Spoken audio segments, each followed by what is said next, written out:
I'm coming back to the start where you found me. I'm coming back to your heart.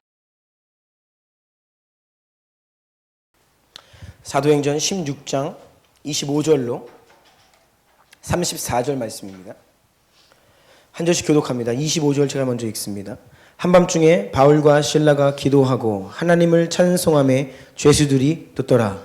이에 갑자기 큰 지진이 나서 옥토가 움직이고 문이 곧 다 열리며 모든 사람의 매인 것이 다 벗어진지라. 간수가 자다가 깨어 옥문들이 열린 것을 보고 죄수들이 도망한 줄 생각하고 칼을 빼어 자결하려 하거늘 바울이 크게 소리질러 이르되 내 몸을 상하지 말라. 우리가 다 여기 있노라 하니 간수가 등불을 달라고 하며 뛰어들어가 무서워 떨며 바울과 실라 앞에 엎드리고 그들을 데리고 나가 이르되 선생들이여 내가 어떻게 하여야 구원을 받으리까 하거늘 이르되 주 예수를 믿으라 그리하면 너와 내 집이 구원을 받으리라 하고 주의 말씀을 그 사람과 그 집에 있는 모든 사람에게 전하더라. 그 밤 그 시각에 간수가 그들을 데려다가 그 맞은 자리를 씻어주고 자기와 그 온 가족이 다 세례를 받은 후 그들을 데리고 자기 집에 올라가서 음식을 차려주고 그와 온 집안이 하나님을 믿음으로 크게 기뻐하니라.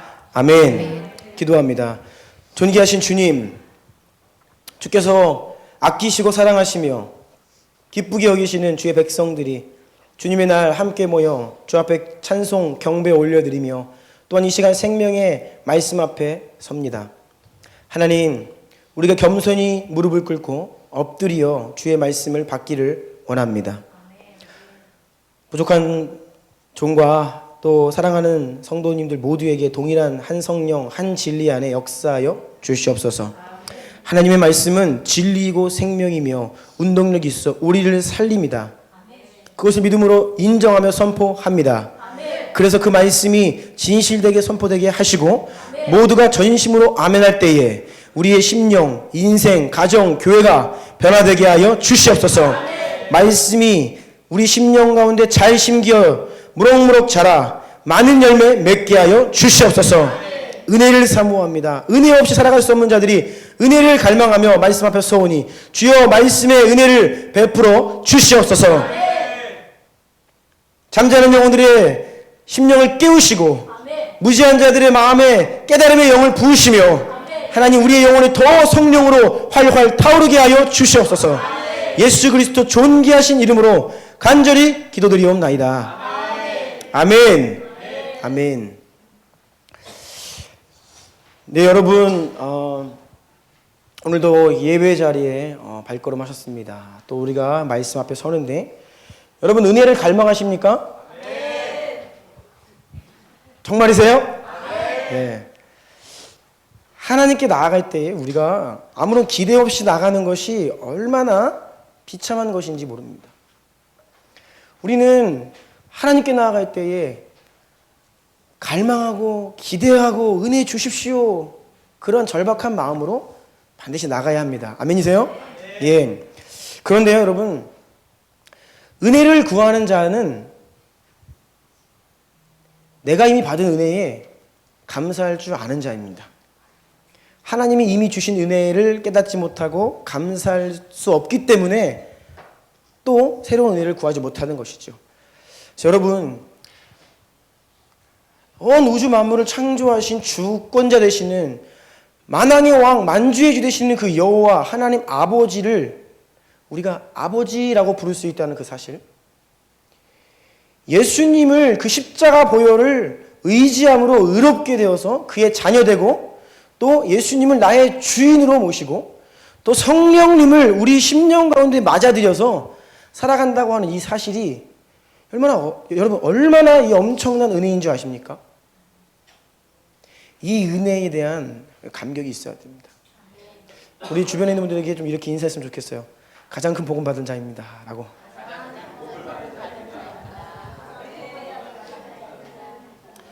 복 받은 자들이기 때문에 복 받은 자에 합당한 마음과 또 고백과 또 표정으로 나아가기를 원합니다. 네. 잠시 추석절을 맞이해서 이번 주 다음 주 두 주간 추석절 메시지를 나누기를 원합니다. 추석에 만나는 가족들을 대하는 태도라는 제목으로 말씀을 나누겠습니다. 오늘 본문을 보면 빌립보라는 성에서 벌어진 일입니다. 바울과 실라가 아시아, 지금의 터키 땅에서 열심히 복음을 전하려고 힘썼지만 성령께서 상황과 환경을 막으시고 어느 날 밤에 마게도니아 사람, 유럽에 있는 사람이 바울의 꿈속에 나타나 손짓하며 이리 오라고 하지요. 그래서 그것이 성령님의 인도하심으로 인정하고 터키에서 바다를 건너 그리스 땅으로 넘어갑니다. 그래서 지금 그리스 북부 지방에 있는 첫 유럽의 성읍인 빌립보라는 도시에 가서 발생하게 된 이야기입니다. 바울과 실라가 빌립보에 머물며 복음을 전하는데 어떤 한 여인이 노예입니다. 그런데 점치는 귀신에 들려있는 여종. 귀신은 자기가 하는 일이 이름이죠. 말 못하게 하는 귀신아, 못 듣게 하는 귀신아. 이 귀신은 점치는 귀신입니다. 특별히 아주 알아맞추고 예언하고 이런 데에 특화된 귀신입니다. 이 여인이 점치는 귀신에 들려서 많은 사람들에게 점을 봐주고 예언하고 앞날을 이야기했던 것 같아요. 수많은 사람들이 몰려들었고 굉장히 수익 사업이 활발했던 것 같습니다. 제가 이번에 본문을 보면서 새롭게 알게 된 사실은 이 여인이 주인들이라고 표현되어 있더라고요. 한 여종의 한 주인이 아니라 주인들, 수많은 사람들이 이 여인을 공동 소유하면서 돈을 나눠 가졌다는 거예요. 그만큼 수익이 컸다는 거죠. 많은 사람들이 돈을 들고 와서 점치고 그랬습니다. 어느 날 바울이 예수 그리스도의 이름으로 이 여인에게 있던 점치는 귀신을 쫓아내버립니다.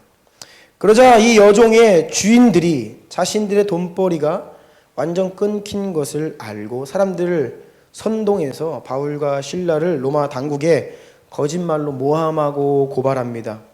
로마 당국이 잡혀간 바울과 실라가 공개 태형, 매질을 당하는데 이거 굉장히 잔혹한 매질입니다. 굉장히 아프고 심각한 상처가 남는 그런 매질을 당한 후에 발에는 쇠고랑이 채워지고 깊은 감옥에 갇히게 됩니다. 이것이 오늘 본문의 배경입니다. 너무나 잘 아는 말씀인데 이 본문이 배경이 이래요. 바울과 실라가 절망 가운데 있을 법하죠. 몸이 너무 아픕니다. 여러분 조금만 몸 아파 보십시오. 육신이 조금 아프면 다 짜증나고 뭐 없죠. 아침에 우리 박 목사님이 딱 교회 들어오시는데 얼굴이 밤샌 것 같다 싶더라고요. 서로가 이렇게 잠을 안 자고 엄마 아빠가 하룻밤만 잠을 제대로 못 자도 다음날 컨디션이 말리고 짜증이 올라오고 막 그래요. 근데 우리 박 목사님 오늘 은혜롭게 찬양을 인도하셨습니다.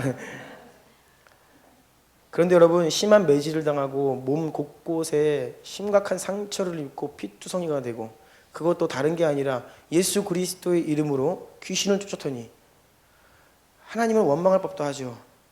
그런데 바울과 실라가 그 밤에 그 감옥소에서 감사와 기도, 큰 소리로 감사와 찬송과 기도를 드립니다.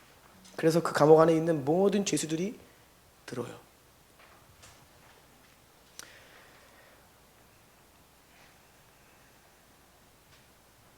하나님은 바울과 실라의 감사와 찬송을 들으시고 큰 지진을 통해 기적을 베푸십니다. 감옥의 문들이 열리고 손과 발에 그 쇠고랑들이 그냥 풀려버립니다. 놀라서 간수가 잠에서 깨어났습니다. 그런데 눈 떠보니까 옥문이 다 활짝활짝 열려있는 거예요. 죄수들이 다 도망간 줄 알았죠. 그래서 자결을 하려고 합니다. 죄수들이 도망가면 그 죄수들을 경비해야 할 간수가 그 죄수들의 죄값을 다 치르게 돼 있죠. 그래서 자결을 하려고 합니다. 여러분 자결하려고 했다라고 하는 사람의 심적 상태는 결코 가벼운 것이 아닙니다. 오늘날 자신의 목숨을 해하려고 하는 자들이 처해 있는 상황을 보면요 굉장히 처절하죠. 지금 이 간수는 너무 이게 축약적으로 한 줄만 기록되어 있어서 이 간수가 지금 얼마나 당혹스러워하고 고통하고 두려워하고 있는지를 우리는 잘 모르지만 조금만 생각해 보면 이 간수는요 정말로 벌벌벌 떨고 있습니다. 감당 못해서 스스로 목숨을 끊으려 했습니다. 하지만 바울과 실라에 의해서 목숨을 건지고 은혜를 입은 간수는 그 자리에서 예수님을 믿게 되죠. 정말 능력 가운데 예수님의 이름이 전파되는 순간입니다. 예수 그리스도의 이름이 권위로 능력과 기적으로 한 영혼을 굴복시켜 무릎 꿇게 하고 엎드리게 하여서 제가 어떻게 하면 구원을 받을 수 있습니까? 그냥 하나님 앞에 그냥 꼬꾸라지는 거죠. 이 간수에게는 죽음 앞에, 절망 앞에, 두려움 앞에 복음은 자기를 살려내는 능력과 기쁨으로 다가온 것입니다. 복음은 원래 그런 거예요. 그런데 저는 여기에서 이 복음의 양면성을 보게 됩니다. 때로는 예수 그리스도의 이름, 그 능력과 기적과 영적인 권위로 영혼을 굴복시키고 무릎 꿇게 하고 예수님을 인정할 수밖에 없게 만드는 그러한 성령님의 능력, 복음의 능력, 그 가운데 복음이 막 전해지는 거예요. 그런데 때로는 이상하게도 같은 복음이고 같은 예수의 이름이지만 우리는 비난과 조롱, 수치와 멸시 앞에 아무런 능력도 발휘하지 못하고 그냥 묵묵히 그것을 받아야만 하는 그런 상황도 많이 있습니다. 예수님이 십자가 앞에서 사람들이 침을 뱉고 뺨을 때리면서 네가 하나님의 아들이면 내려와 봐라라고 조롱할 때 예수님은 아무런 일도 하지 않으셨죠. 복음은요 때로는 힘있게 영광스럽게 영혼들을 굴복시키며 전파되지만 때로는 멸시와 천대와 조롱 앞에서도 아무런 능력 없는 것 같이 그저 우리는 묵묵히 고개를 숙이며 그것을 받아들여야 하는 상황도 있다는 것입니다. 그래서 여러분 우리가 삶을 살면서 이 두 가지가 다 있습니다. 우리도 이렇게 능력으로 복음을 전하고 영혼을 구원하면 좋겠는데 우리가 맞이하는 상황들은 그렇지 않을 때가 많죠. 복음을 철저히 거부하고 듣기 싫어하고 반항하고 대적하는 자들 앞에서 우리가 철저한 무기력을 느낄 때가 많이 있다는 것입니다. 그런데 예수님도 그러한 상황을 때로 겪으셨고 그래서 우리는 이 복음의 양면성을 늘 같이 봐야 된다는 것이에요. 자, 가로 3번입니다. 그런데 오늘 우리가 여기서 주목할 것은 바울이 간수에게 전하고 선포하고 있는 이 복음은 그 간수 한 사람이 아니라 그의 집안 전체를 구원하는 복음으로 선포되고 있다는 것입니다. 바울과 실라 앞에는 지금 간수 한 사람이에요. 그런데 그에게 전하는 복음은 너와 네 집이 구원을 받으리라. 그 집안 전체를 구원하는 복음으로 선언하고 선포하며 나아가고 있다는 것입니다. 사도행전 16장 31절로 34절 읽겠습니다. 시작. 이르되 주 예수를 믿으라. 그리하면 너와 내 집이 구원을 받으리라 하고 주의 말씀을 그 사람과 그 집에 있는 모든 사람에게 전하더라. 그 밤 그 시각에 간수가 그들을 데려다가 그 맞은 자리를 씻어주고 자기와 그 온 가족이 다 세례를 받은 후 그들을 데리고 자기 집에 올라가서 음식을 차려주고 그와 온 집안이 하나님을 믿음으로 크게 기뻐하니라. 아멘. 예수 그리스도의 복음이 한 사람의 구원을 넘어서서 온 가정을 변화시키고 복되게 하는 능력과 기쁨, 그들이 크게 기뻐했다. 온 가족을 주님께로 돌아오게 하는 능력, 또 그들에게 큰 기쁨을 허락하는 능력과 기쁨으로 역사하는 복음을 보게 됩니다. 2번이에요. 하나님의 구원 계획의 최소 단위는 가족이다. 한 영혼의 구원, 그것은 그의 집안 전체를 구원하기 위한 출발점입니다. 여러분, 이것이 다 아는 사실 같지만 이 인식이 굉장히 중요합니다. 집안에서 누군가 한 사람이 먼저 예수님을 믿고 영접하면요, 그 온 가족을 하나님 백성 되게 하려는 하나님의 그 구원 역사가 시작되고 있다는 것을 여러분 인식하셔야 돼요. 내가 우리 가정에서 처음 믿었다, 아직 우리 가족들 가운데 믿지 않는 분들이 많다라고 할 때에 우리 아빠, 엄마, 우리 가족, 친척들 예수님 믿었으면 좋겠어요. 여러분의 소원이기 이전에 그것이 하나님의 계획이고 마음이라는 사실을 여러분 깨달으셔야 돼요. 이것이 가족 구원을 안타까워하는 여러분들에게 큰 위로가 될 것입니다. 그렇지 않아요?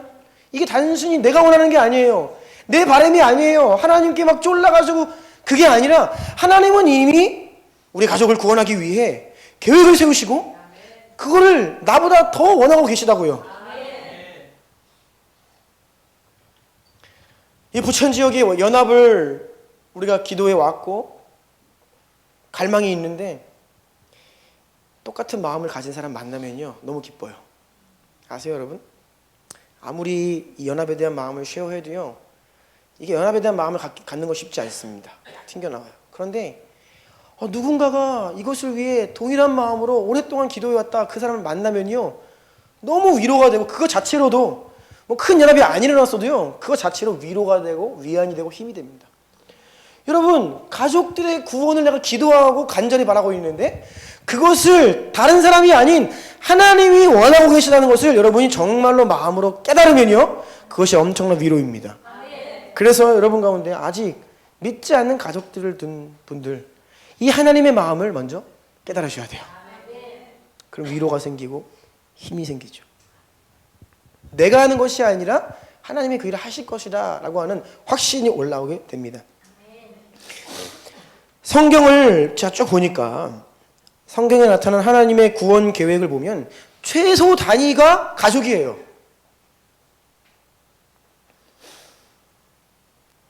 악한 시대에 노아가 하나님의 사람으로 의롭다 칭함받으며 살아가는데 하나님은 노아에게 말씀하십니다. 노아 한 사람이 아니라 노아야 너와 네 온 집이 방주로 들어가라. 노아를 통하여서 그 가족을 구원하십니다. 하나님께서 아브라함을 택하신 이유가 내가 그로 하여금 그 자식과 건속들에게 명하여 여호와의 도를 지키도록 하기 위함이다. 아브라함을 부르시는데 그 아브라함 한 사람 구원하려고 하는 게 아니에요. 아브라함을 통해 그 자식과 그의 집안 사람들에게 하나님의 뜻을 행하게 하려고.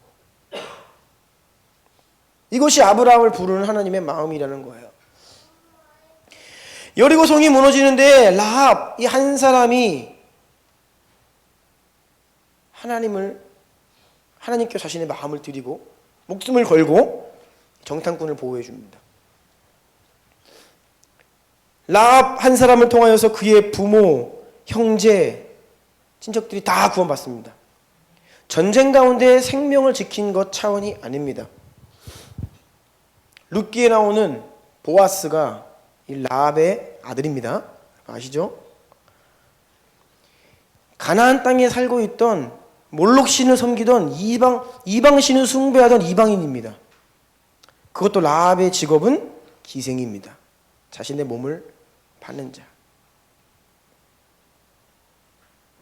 여리고성 군인들이 와서 라합한테 네 집에 머물다간 사람들 어디 갔냐 물어봤을 때 저는 그들이 누군지 모르고 어디에서 왔고 어디로 가는지 몰라요. 그 말이 먹힐 수 있었던 이유가 뭔지 아십니까?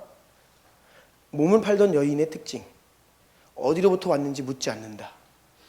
수많은 사람들이 왔다가 간다. 여러분 이러한 정황 때문에 그 변명이 먹히는 거예요. 사실은 완전히 하나님 모르는 이방 민족 가운데에서도 완전히 왕따처럼 처절히 무너진 인생을 살던 라합입니다. 근데 그 여인이 하나님을 알고 자신의 목숨으로 그 하나님께 드리면서 주님의 그 일을 하니까 그 라합을 통해서 온 집안이 생명을 건진 것뿐이 아니라 하나님 나라 백성으로 편입이 되는데 그냥 편입된 차원이 아니라 그리스도의 계보, 다윗 왕의 계보에 그 라합이 들어오잖아요. 그 집안이. 놀랍지요? 라합 한 사람을 통해서 그 온 집안이 가문이 송두리째 바뀌게 됩니다. 예수님께서 삭개오를 만나셨는데 삭개오가 믿음의 고백을 합니다. 주님, 제가 제 재산의 절반을 가난한 자들에게 주고요. 누구 빼앗은 거 있으면 그거 다 갚아주겠습니다. 변제하겠습니다. 회심한 삭개오를 향하여서 예수님께서 이렇게 선포하십니다. 이 집에 구원이 이르렀다. 삭개오야 네가 구원받았다가 아니라 이 집의 구원이 이르렀다 선언하셨습니다. 왕의 신하가 자기의 아들이 죽어가고 있자 급히 예수님을 찾아와요. 예수님이 나았다고 돌아가라고 하십니다. 정말로 그 아들이 나았습니다. 그 기적을 체험하자 그 왕의 신하 자기와 함께 그 온 집안이 다 예수님을 믿었다. 사도행전에서 복음이 전파되는 모든 현장을 보면 오늘 본문의 빌립보 간수뿐 아니라 고넬료의 가족도, 루디아도, 회당장 그리스보도, 누구든 그 집안 전체가 집단 회심하고 집단 세례받고 집단적으로 다 온 집안이 예수님께로 돌아오는 것을 기록하고 있습니다. 오순절 성령이 임하고 부흥이 임하는데 베드로가 너희가 회개하여 각각 예수 그리스도의 이름으로 세례를 받고 죄사함을 받으라. 그리하면 성령을 선물로 받을 것인데 성령은 이 복음을 듣고 있는 너뿐이 아니라 너희의 자녀까지에게도 주신 약속이다. 복음은 항상 한 사람이 아니에요. 듣고 있는 그 한 영혼을 향하고 있지 않습니다. 그가 속한 가족에게 향하고 있다는 거예요. 하나님의 마음은 늘 여러분이 속한 모든 가족의 구원에 향해 있다는 것을 깨달으시기를 축복합니다. 따라서 아직 믿음이 없는 가족들을 둔 그리스도인들은 하나님의 마음과 계획이 우리 온 가족의 구원에 있다는 사실, 누굴 통해서? 나를 통해서 그것을 깨닫고 적극적으로 이를 위해 힘써 기도하며 나아가야 합니다. 여러분 보면요, 어느 집안에 처음 예수님을 누군가 믿었는데 한두 사람 구원받고 끝나버리는 경우는 거의 없습니다. 정말이에요. 누군가 한 명이 믿었는데 그 사람 믿고 끝났다. 거의 이런 사례는 없습니다. 대부분이 처음 믿게 된 그 시대 또는 그 다음 세대에 거의 모든 가족이 복음화가 이루어져요. 우리의 신앙은 그렇게 길지 않습니다. 이 가운데 자기가 처음 믿는 신앙의 1대 계십니다. 어머니, 아버지 때 처음 믿으신 2대 신앙도 있고요. 3대도 있고. 길어야 우리는 2대, 3대입니다. 그렇죠? 저는 4대까지 본 적이 있는데요. 네, 제가 계산을 해보니까 제 또래에서 4대다라고 하면 언제 믿어야 되냐? 언더우드 아펜젤의 성경한테 복음 들어야 돼요. 그게 4대예요. 평양 대부흥운동이 일어날 때 그때 한반도에 뒤덮던 부흥의 파도 속에서 그때 예수님 믿은 가문은 4대입니다. 그러니까 여러분 이게 길지 않아요, 신앙의 연수가. 그런데 오늘날 아버지든 할아버지든 누군가 한 사람이 예수님 믿고 복음이 들어오면요, 그 복음이 처음에는 완강한 반대에 부딪히고 절대로 그 가정 가운데 아버지, 할아버지가 믿을 것 같지 않다가도 그 가정이 순식간에 복음화되는 것을 보게 됩니다.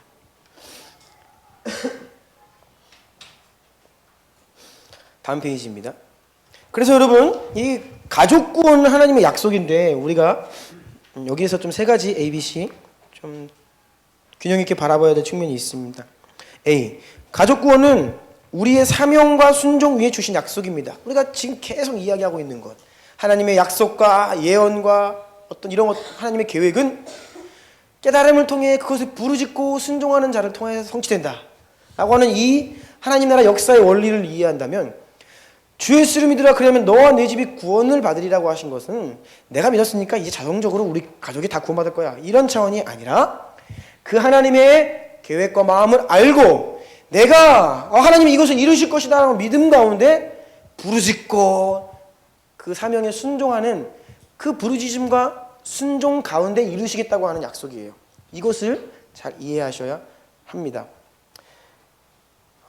끝나지 않는 가슴앓이 가족구원이라는 김남준 목사님의 책에 나온 내용 한번 읽어주시겠어요?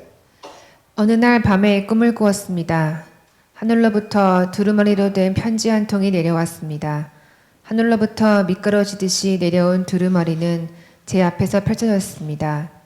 거기에는 제 아버지께 속히 편지를 쓰라는 간곡한 사연이 짤막하게 적혀 있었습니다. 며칠 동안 연거푸 3번을 똑같은 꿈을 꾸었습니다. 그것이 저의 아버지께 복음을 전하라는 메시지인 줄 알았지만 순종하지 않았습니다. 그리고 두어 달 후 아버님께서 돌아가셨다는 소식을 접했습니다.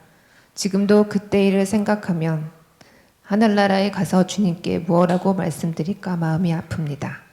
그때 제가 편지라도 써서 복음을 전했더라면 이렇게 많은 세월이 흐른 지금까지 후회하고 있지는 않았을 것입니다.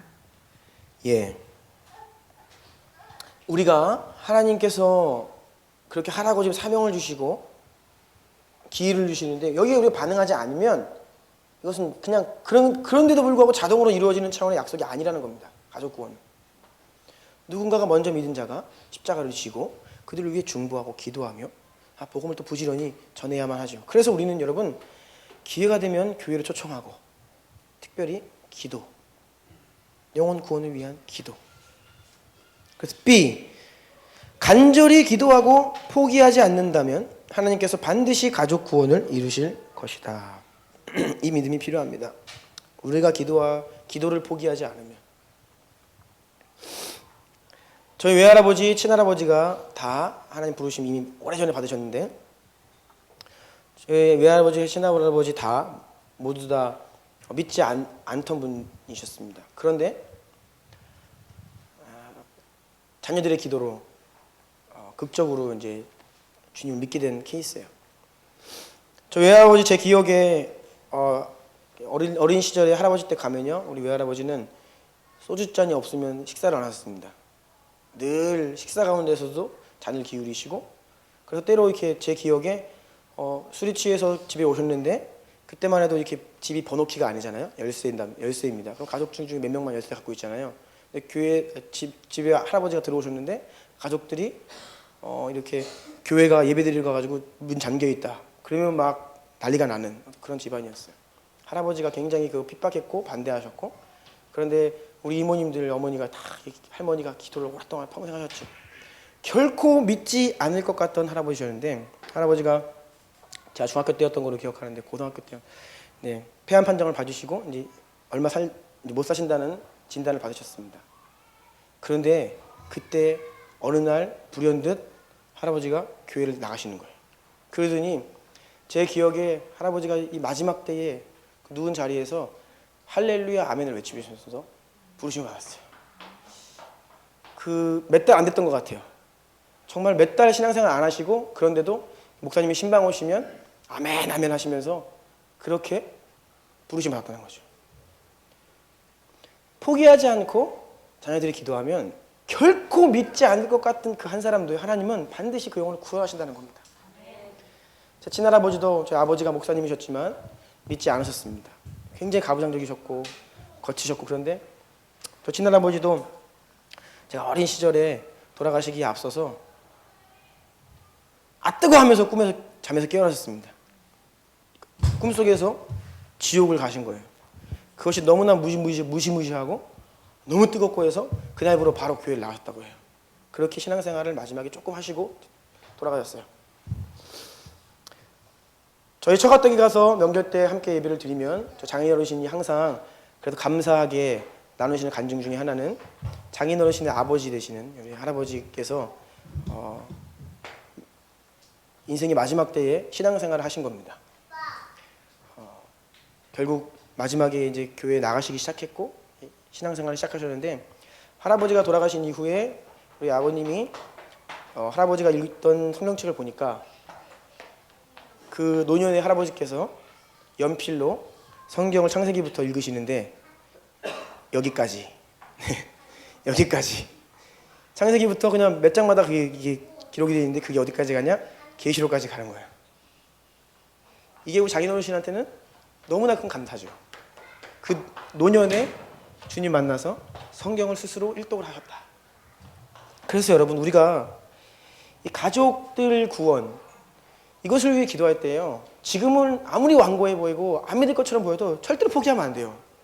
그거는요 사탄이 주는 마음입니다. 하나님은요 우리가 포기하지 않고, 주님, 우리 아버지, 어머니, 할머니, 할아버지, 내 가족, 내 동생, 또 예를 들어서 자녀가 방황해서 교회를 떠났다고 한다면 계속해서 주님께 부르짖어 눈물로 기도하면요, 하나님은 반드시 그 영혼 구원하십니다. 아멘.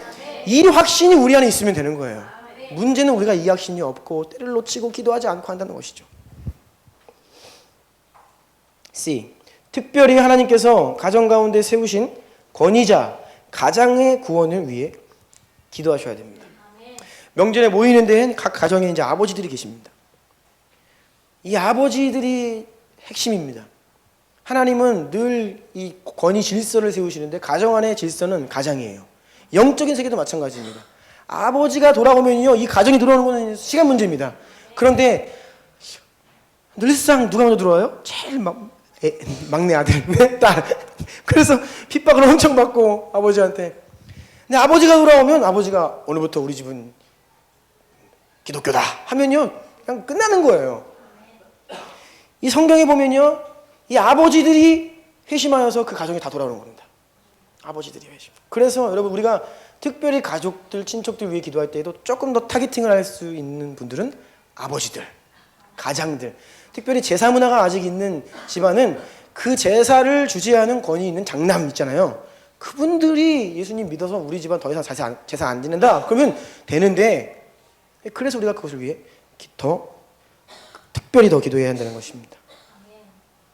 지난 월요일 날 한국 컴미션 정기 이사회가 있어서 제가 이사회에 참석했는데요.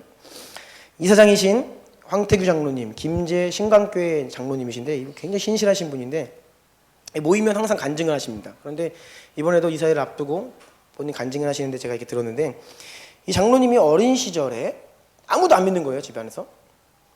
그런데 이 장로님이 친구 따라서 주일학교 간 겁니다. 예수님 믿은 거예요.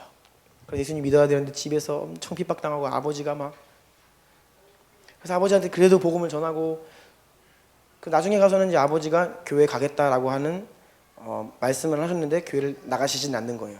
그런데 이 가정에 대대로 질병, 우한, 이 갑작스러운 사고로 인한 죽음들이 많은 가정이었습니다. 이것이 끊임없이 일어났다는 거예요, 이 가정에. 그런데 어느 날 이 황 장로님의 친형이 불의의 사고로 죽었어요. 죽었는데 이 아버지가 꿈을 꾸셨는데 이 죽음이 무언가 영적인 이유가 있어서 죽었다는 것을 이 아버지가 직감을 하시고 그 형님의 죽음 이후에 교회를 나가겠다고 선언을 하시고 교회를 나가신 거예요. 그런데 정말로 그때부터 가정의 모든 질병과 사고, 우환들이 끊기고 이 가정이 완전히 회복돼서 잘 되게 된 그런 간증들을 하시더라고요. 그래서 이 아버지가 돌아오는 것이, 아버지가 주님께 돌아오는 것이 얼마나 중요한가. 아버지가 아니 계시다면 그 가정 안에서 지금 장 역할을 하고 계신 그분, 너무 중요한 거예요. 너무 중요한 거예요. 그래서 여호수아가, 이 여호수아 마지막에 보면요, 이스라엘 백성들에게 말합니다. 너희들을 오늘 택하라. 오직 나와 내 집은 여호와를 섬길 것인데 너희를 택해라. 여호수아가 나와 내 집은 여호와를 섬길 것이라 선언하고 있습니다. 그래서 오늘날의 아버지들이 이 고백을 해야 돼요. 뭐라고요? 나와 내 집은 여호와만 섬길 것이다. 그래서 아버지가 세상을 멀리하고 주님만 섬기기로 결단하면요, 그 가정 안에 영적인 얽혀있는 것들이 풀어지는 겁니다. 그래서 특별히 이 아버지들, 가장들 위해서 우리가 기도해야 합니다. 가로 4번입니다. 하나님의 구원 계획은 단순히 예수님 믿고 천국 가는 것이 아니죠. 그래서 예수님 믿는 모든 사람이 회심한 이후에 새 사람이 된 후에도 예수 그리스도를 닮아가는 성숙과 성장은 구원의 자연스러운 과정입니다. 그런데 오늘날 이러한 정상적인 구원의 과정이 없는 명목상 그리스도인들이 많습니다. 여러분들 가족들 가운데 교회를 나가고 있다 할지라도 변화가 없고 성장이 없는 명목상 그리스도인들이 있다면 그들의 회심과 변화를 위해서도 우리는 기도해야 합니다. 그것이 하나님의 마음입니다. 큰 3번입니다. 그래서 이렇게 추석 명절을 준비하고 지내도록 하자. 가로 1번, 명절을 준비하는 태도와 마음가짐입니다. 먼저는 여러분이 믿지 않는 가정 가운데 있는데 자신의 믿음이 연약하다라고 했을 때에는 먼저는 누군가를 변화시키려고 하기 이전에 여러분을 지키셔야 됩니다. 이게 순서예요. 여러분 자신을 못 지키면 누구 변화시킬 새도 없이 여러분이 그냥 거기 휩쓸려 가는 것이죠. 그래서 아직 내가 우리 가정의 분위기가 믿지 않은 사람들이 대다수고 내가 믿은 지가 얼마 안 됐거나 내 믿음이 아직 연약하다라고 할 때에는 자신을 지키는 것에 좀 포인트를 둘 필요가 있습니다. 특별히 제사 문화가 있는 집이라면 이에 휩쓸려서 여러분 범죄하지 않도록 제사는 우상숭배입니다. 그래서 지혜롭게 그것들을 잘 이겨나갈 수 있도록 여러분 기도하시고 명절을 앞두고 자신을 예수님의 보혈로 바르고 주님의 지혜를 간구하고 그 믿지 않는 가족들과의 만남 속에서 그 조류에 휩쓸리지 않도록 자신을 지키셔야 돼요. 철저히 기도를 하고 자기를 지키는 그 모드로 이 명절을 지내셔야 한다는 것입니다. B. 믿지 않는 가족과 친척들을 향해 그들의 구원을 위해서 여러분 명절 때만이 아니라 사실은 항상 기도해야 됩니다. 우리가 명절은요 항상 기도해왔던 기도의 열매와 진전을 확인하는 자리이지 그 자리를 통해서 뭔가를 하려고 하면 안 됩니다. 그래서 믿지 않는 가족 친척들은요 기도 그 태신자 명단에 아예 올려서 우리 매일 엘텐트 기도할 때 매일 같이 기도해야 됩니다. 매일매일 1년 내내 기도해야 됩니다. 매일 이름 불러가면서 예수님의 이름으로 축복하고 믿지 못하게 방해하는 어둠의 권세를 꺾고 묶어버리고 이렇게 기도를 계속하면서 명절에 만나서 대화하고 교제하면서 하나님이 좀 마음밭을 변화시켜 주시는지 체크하기 떠보는 거죠.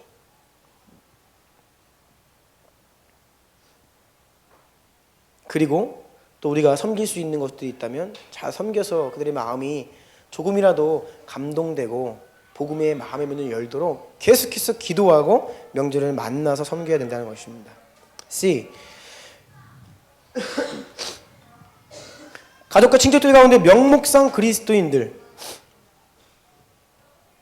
그들을 향한 하나님의 뜻은 온전히 구원받고 신실한 그리스도인으로 사는 것이 하나님의 뜻입니다. 그래서 그들을 위해서도 계속해서 신앙의 성숙을 위해 섬기는 교회 또 그 교회 목사님들을 위해서 기도함으로 믿는 교회 다니는 친척들이 단순히 교회 다니는 차원이 아니라 정말로 주님을 신실히 따르는 자가 될 수 있도록 기도하면서 명절에는 그 만남을 통해서 영적인 일종의 계기가 일어날 수 있도록 기도하면서 그래서 여러분들이 하나님 기회 주시면 나는 신앙생활을 어떻게 하고 있고 우리 교회가 또 어떻게 하고 있고 우리 함께 이렇게 힘냅시다라고 이렇게 격려하는 계기가 될 수 있도록 기도하시고 만나셔야 됩니다. 그리고 마지막으로 D. 친척들 가운데 신실한 믿음의 사람이 계시다면 이때는 지혜롭게 여러분과 그분들이 연합하여서 가족 영적 모임 분위기를 주도하셔야 됩니다. 네. 믿지 않는 분들이 분위기를 막 잡아서 조금 힘들어하는 사람이 막 있거나 또 모일 때에 가족들이 기쁨이 없고 막 그냥 어떻게 하면 빨리 가려고 한다거나 어떤 그런 분위기가 있는 가정들이 있어요. 그러면 이 믿음이 있는 사람들이 먼저 그 분위기를 잘 주도해서 어떻게 하면 가족들의 모임이 더 화기애애하고 좀 더 이렇게 올 수 있는 그런 분위기 만들까 고민을 하면서 기도하며 좋은 말들을 하고 격려하면서 가족 모임을 분위기를 주도할 수 있도록 기도하시면서 나아가야겠습니다. 그래서 이제 구체적인 지침들만 몇 가지 보고 마무리하겠습니다. 남은 시간 이제 여러분들이 이번 주간에 또 가족들 또 친척들 만나시는데요. 남은 시간 부부들 또 부모 형제 자매가 함께 명절 가족 모임을 위해서 기도하십시오. 앞에 있는 내용들 따라서 하나님께서 기회를 주시고 또 섬김의 기회로 허락하여 주시기를 기도하신 이후에 꼭 가족 모임에 가시기를 바라고요. 특별히 비그리스도인 가족들과의 만남에서 지혜로운 대화 그리고 특별히 또 그들을 위해 그동안 기도하지 못했다고 하면 남은 시간 동안 한번 그들의 이름을 불러가면서 진심으로 축복하면서 기도하시기를 바랍니다. 여러분 가족들에게 복음 전하는 것은 결코 쉽지가 않죠. 하나님께서 계기를 주시고 분위기를 조성시켜 주시지 않으면 결코 예수님의 옛자 한마디 끊을 수 없는 것이 가족들입니다. 그렇죠? 그래서 하나님의 은혜가 있고 계기가 있어야 되기 때문에 그것을 위해 기도하시면서 가족 모임으로 가시면 좋겠습니다. C. 요즘에 우리나라가 되게 민감한 사안들이 많죠. 그래서 가족들 안에는 굉장히 정치적인 견해들이 많은 분들이 계십니다. 그래서 정치적인 이야기는 뭐 가급적이면 피하시고 나와 다른 말씀을 누군가 하시면 조용히 들으시고 결혼, 취업 이런 민감한 이야기에 대해서는 상대가 부담스러워하는 소재는 피하시길 축복합니다. 왜냐하면 이것은 모두가 그러해야 하지만 그럼 특별히 교회를 다니지 않는 분들의 경우 우리 같은 그리스도인들을 향한 평가가 굉장히 편파적이고 굉장히 불합리할 때가 있습니다. 그거 못 느끼세요? 본인들도 다 하면서 우리가 하면 교회 다니는 애들이 왜 저래? 조금 이 가족 모임에서 누군가의 마음을 우리가 본의 아니게 상하게 하면요, 그 가정이 믿지 않는 가정이고 우리는 믿습니다. 그러면 교회 다니는 애들 왜 저래? 이게 우리 아이가 하는 실수 때문에 그냥 교회에 대한 마음이 낮춰버려요. 그래서 더더욱 이 명절에는 우리가 말과 행동에 보혈을 바르고 더더욱 조심해야 될 필요가 있습니다. 그래서 하나님께 분위기 파악 잘하는 지혜를 기도하시고 네, 하나님의 지혜를 힘입는 여러분 되시기 축복합니다. D 마지막입니다. 혹여라도 여러분 여러 가지 이런저런 가정 상황들로 인해서 명절에 가는 게 싫고 시댁과의 관계가 어렵고 만나는 건 난 싫다 라는 분들 이제 종종 계십니다. 그래도 여러분 가정의 복음화 그리고 선한 영향력을 끼친다 생각하시면서 자기 십자가 진다 생각하시고 적극적으로 가셔서 섬기시기를 축복합니다. 아멘. 네. 가족들과의 불편한 마음이 있고 어려움이 있다고 하면요, 그것은 회피해야 될 사안들이 아니라 극복해야 되는 것이죠. 그래서 가야 됩니다. 어려운 꼴을 봐야 돼요. 그리고 마음 다해 섬겨야 합니다. 그것이 하나님의 마음입니다. 그리고 우리 형제님들은 명절에 우리 자매님들이 가사일에 굉장히 스트레스가 많고 일이 많기 때문에 설거지와 또 이렇게 음식 장만하는 데에 조금이라도 동참하시기를 축복합니다. 그래서 박 목사님은 또 전 열심히 붙이시고 열심히 가사일에 동참하시고, 제가 늘 이런 말을 하고 집에 가서 별로 안 해서 좀 죄송하긴 한데요, 저도 이전보다 좀 더 하겠습니다. 아멘. 그래서 어쨌든 간에 이 명절이 여러분 기쁨의 시간이 되고 기도의 열매를 확인하는 시간이 되고, 아니면 또 내가 정말 우리 가족 친척들을 위해서 기도해야겠다라고 하는 그러한 동기가 일어나는 명절 되기를 축복합니다. 한번 기도합시다. 먼저는 우리 자신을 위해 기도합니다. 나 자신을 위해. 명절을 앞두고 영적 싸움이 치열합니다. 관계를 통해 사탄은요, 부부관계에 치려고 그러고 친척관계, 가정관계 깨뜨리는 게 사탄의 주 목적입니다. 오늘날에 결혼하지 않으려고 하고 이 동성애 혼자 살려 하는 것, 이 모든 흐름들이 가족이라는 하나님의 구원의 최소 단위를 깨뜨리기 위한 사단의 전략인 것을 여러분 아셔야 돼요. 명절에 모일 때에 시험거리를 제공하고 그래서 모이는 것을 싫게 만드는 이 모든 것들은 사단의 역사입니다. 그것도 여러분 거절하시고 역행하셔야 됩니다. 주여 나를 보혈로 덮으사 명절을 힘있게 승리하게 하소서. 그리고 우리 주변에 이 명절에 소외되는 분들이 많이 계십니다. 많이 모여서 화기애애하게 지내는 가정도 있지만 또 멀리 계시고 또 가족들이 깨져서 이렇게 명절에 사실은 좀 이렇게 외로운 분들이 계실 수 있어요. 좀 그들 기억하면서 좀 축복하면서 주여 한번 부르고 우리 자신과 그런 가정들을 위해서 기도합니다.